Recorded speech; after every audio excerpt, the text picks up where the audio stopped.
Let's look at some examples of our members as they moved through these 3 phases of creating their success. And the easiest way to illustrate that is to just purely look at the financial growth path. So how I'm going to do that is I'm going to look at when did they reach a break-even point. In other words, they recouped what they paid us to sign up for our coaching. That means 0% growth. And then what was their financial growth beyond that break-even point after 1 year of having signed up? And then what was it after 18 months of having signed up? So let's look at Sethu Kalili.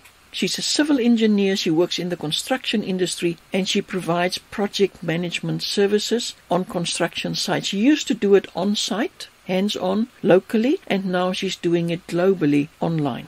She reached break-even point after 6 weeks. After 1 year, she has 1,900% growth on her investment to sign up for our coaching. And after 18 months, she has 3,000% growth on her investment. Look at how it accelerates.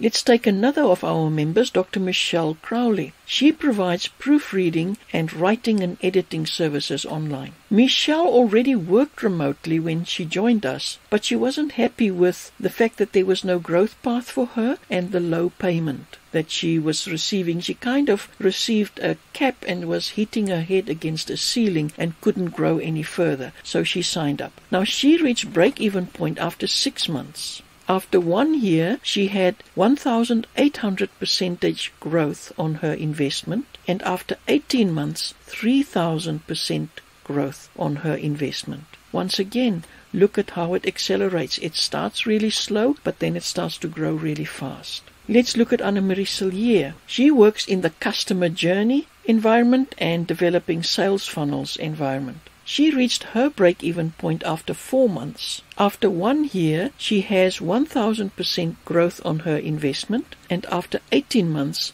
2,000% growth on her investment. Once again, look at the slow start, and then it starts to accelerate.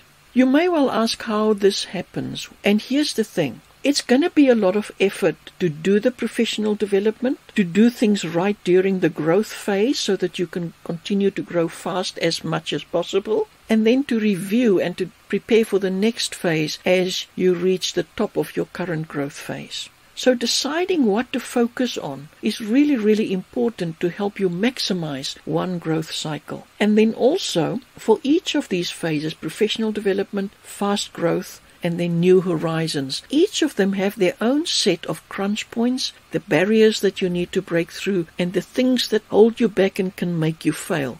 And because we're aware of that, we can be very targeted in helping people not fall into the pitfalls of where they're at in this journey, so that they can go through all of these at an accelerated pace and grow as much as possible in one cycle of growth. And that is really the importance. Accelerated growth means you choose well and you are relevant in how you go about it and what enablers as well as, can I say, barrier busters you need to have for each of these phases. And that is how they achieve this accelerated financial growth path.